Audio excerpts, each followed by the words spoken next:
beloved community. Let me say that again, beloved community. Sometimes we can feel that we're facing challenges that seem insurmountable. In moments of uncertainty, it's important to remember that we are here for a reason. And like Esther, the courageous queen in the book of Esther, we have been placed in this time and place with a divine purpose. We are not here by accident. Say with me, I am not here by accident. Yeah, that wasn't very convincing. I am not here by accident. Better. Okay, statistically, the odds of you being born exactly as you are in this precise time and place are so unlikely that your very existence verges on the miraculous. Consider this. The odds of bowling a perfect game are 1 in 11,500. The odds of being struck by lightning are 1 in 576,000. The odds of winning the Mega Millions jackpot is 1 in 175 million. And the odds of you being born in this particular place, in this specific time, with all the events and circumstances leading up to your birth, 1 in 400 trillion. These odds are calculated by factoring in millions of generations, countless natural disasters, evolutionary processes, and the randomness of genetics. And yet, here you are. This very fact of your existence is extraordinary. So, back to the book of Esther. Who knows the book of Esther in the Hebrew Bible? Not so many. Okay, great. Well, it is in the Old Testament, the Hebrew Bible, and it was written during the 5th century BCE. And it describes events that took place during the reign of King Xerxes I of Persia. And during this time, Jews were living as exiles in the Persian Empire, and their lives were in jeopardy. And so this book is complete with drama and intrigue, and later on, a lot of bloodshed. And that's a lot of the Old Testament, as we know. But today, I want to focus on a part of the story that I find extremely interesting. And we're going to go into some new thought interpretations after we kind of look at the story. So the story begins when King Xerxes decides to get rid of his queen, Vashti, after she disses him. The king holds an opulent 7-day banquet, which follows a 6-month lavish display of all of his conquests. And Vashti refuses to appear at the banquet because the king orders her to display her beauty before his guests, likely as a humiliating spectacle to showcase his wealth and power. And when she refuses, the infuriated king casts her back to the harem.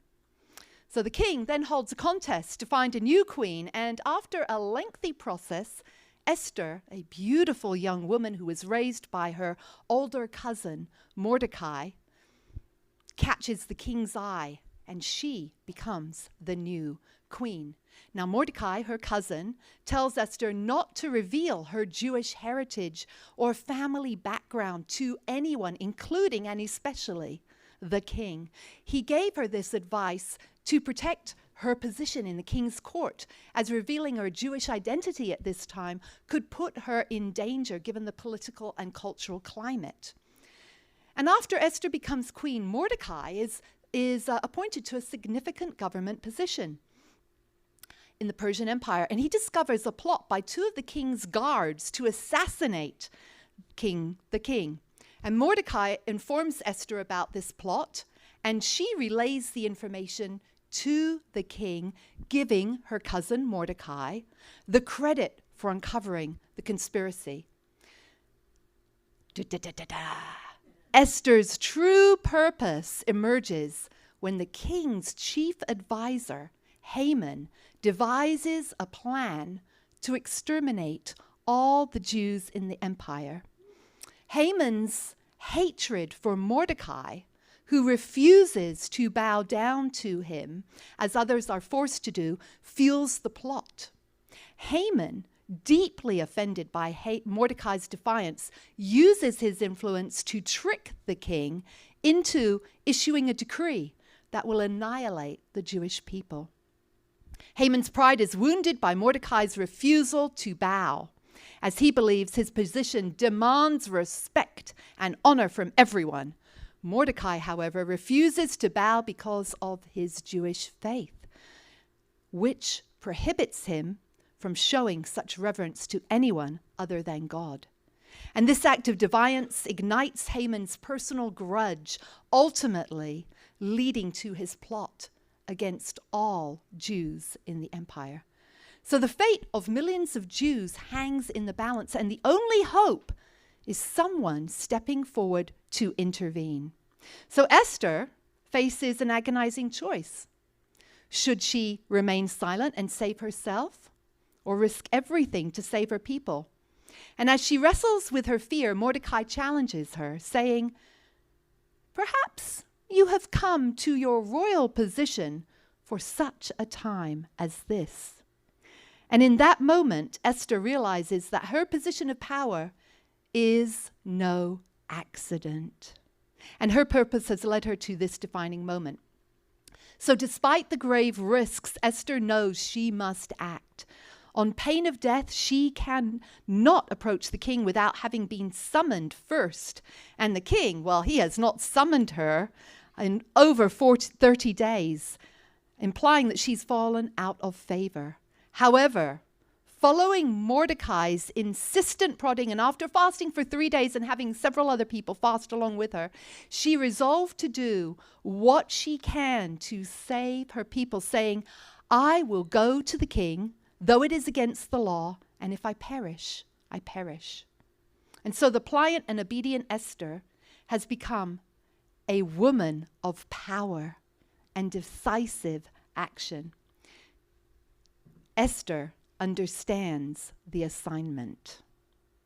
Divine timing has led her to this very moment. She is needed, and she has been placed in a position where she can save lives. And so she steps forward and risks everything for the greater good. Ultimately, she reveals her Jewish identity. And though there are a number of steps I don't have time to go into here, through her bravery and wisdom, Esther was able to save her people. Now, one of the most powerful aspects of Esther's story is that she stepped into action despite her fear. Let's say this: courage is not the absence of fear, it is the willingness to act in the face of it. And so all of us, every single one of us at some time or other, has felt afraid, uncertain, or even unqualified. What a beautiful example of Megan. She's like, "Oh." And she did such a beautiful job. You are qualified to get up and read. Yes, you are.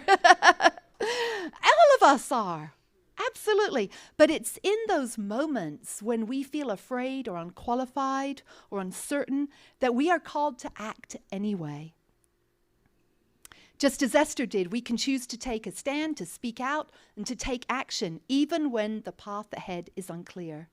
So Esther's action was rooted in service to others. Her choice wasn't about personal gain. It wasn't about personal gain, what she could get. It was about saving her people. And we find true fulfillment in service to others, in living for the greater good.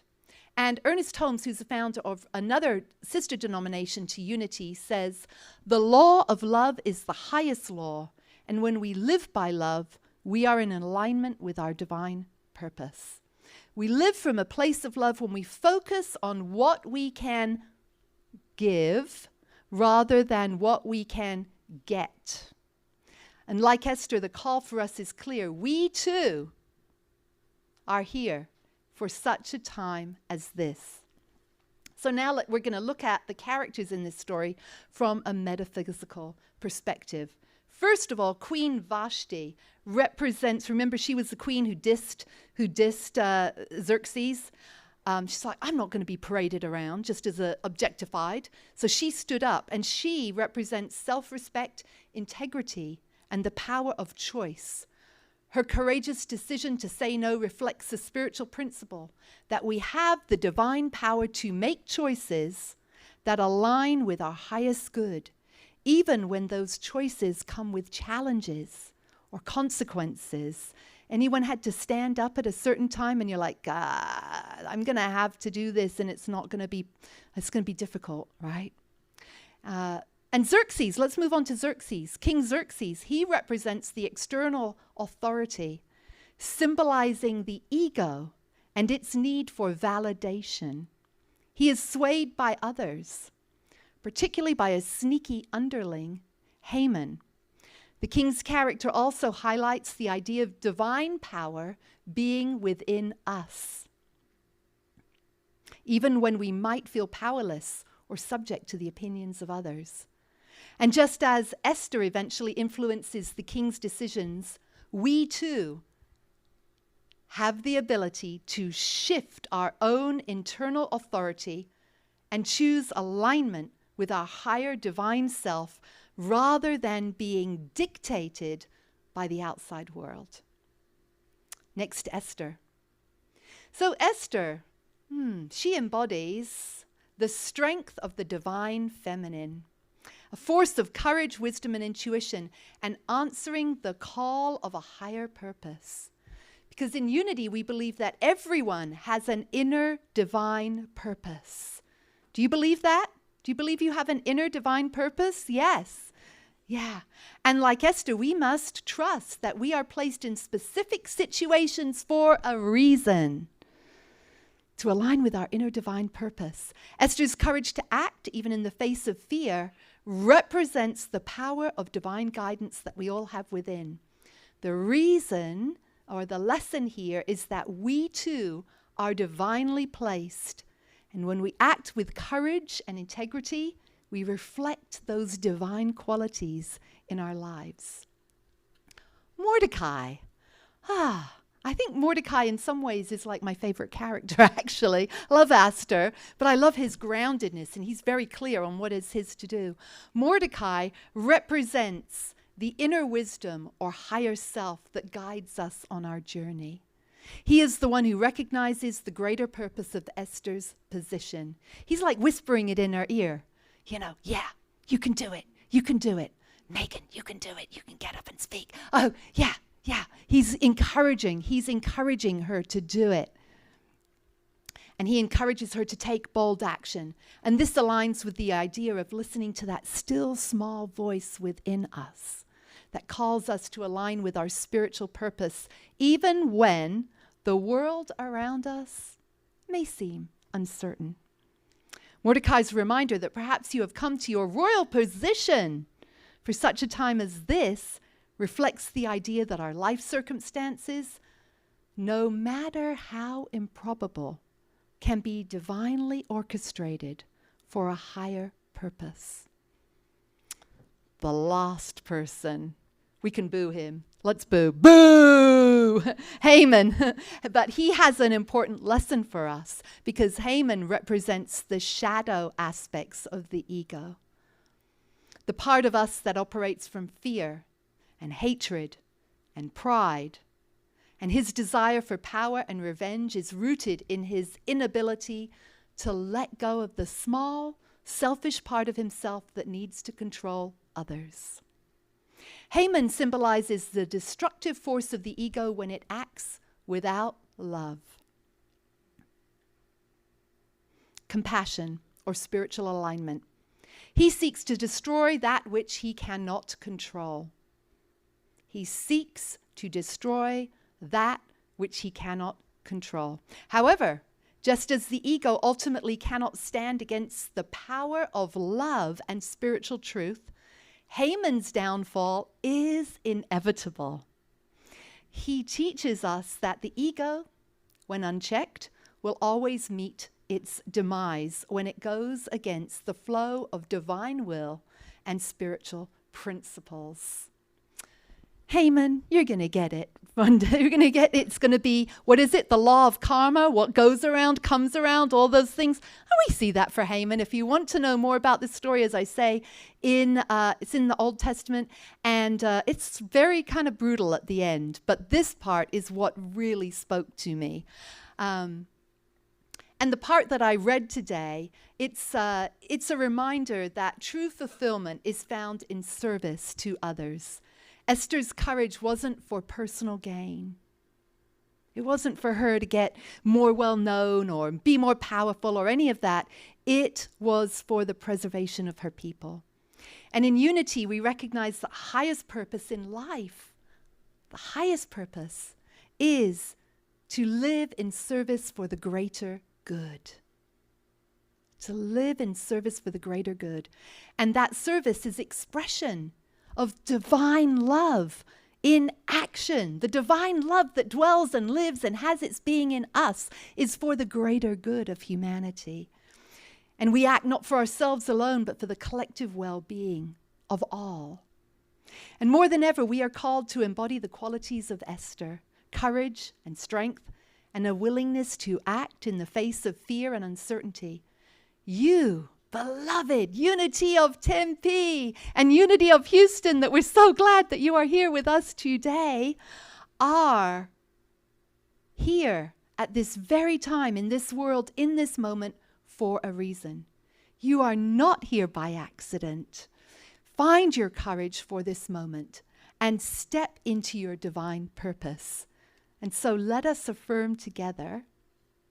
Who did not know that story about Esther? Raise your hand.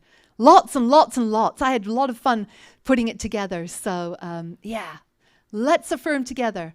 I am exactly where I am meant to be at this very moment. I am guided by a higher power to fulfill my divine purpose. My every action, word, and choice is infused with wisdom and strength. My soul is welcome here. Yes. And so now, to anchor this, there's a great song that many of you may know by Daniel Nahmod. Can see, you're going to know what it is. But it's actually performed by Asha and One World Band, and it's a much faster version, and it's a lot of fun. So you'll catch on to the words, and you can sing along with it, because your soul is welcome here, and it is needed at this time.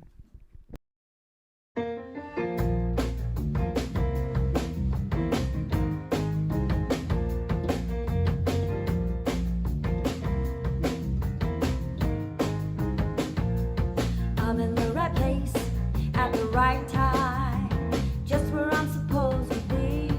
I'm in the right place at the right time, just where I'm supposed to be.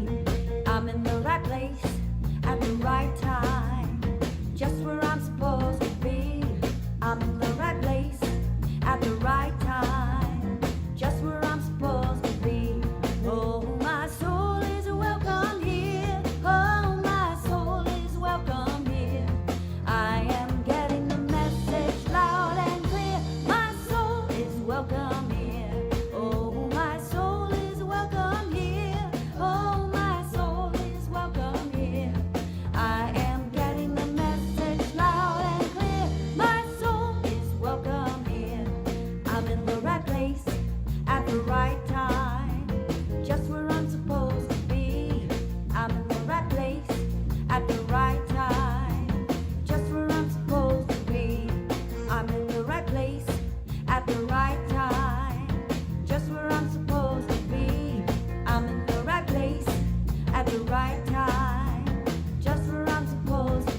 Do you feel more like you're supposed to be here right at this very time? I know it's kind of, our souls are welcome here. We have a divine purpose.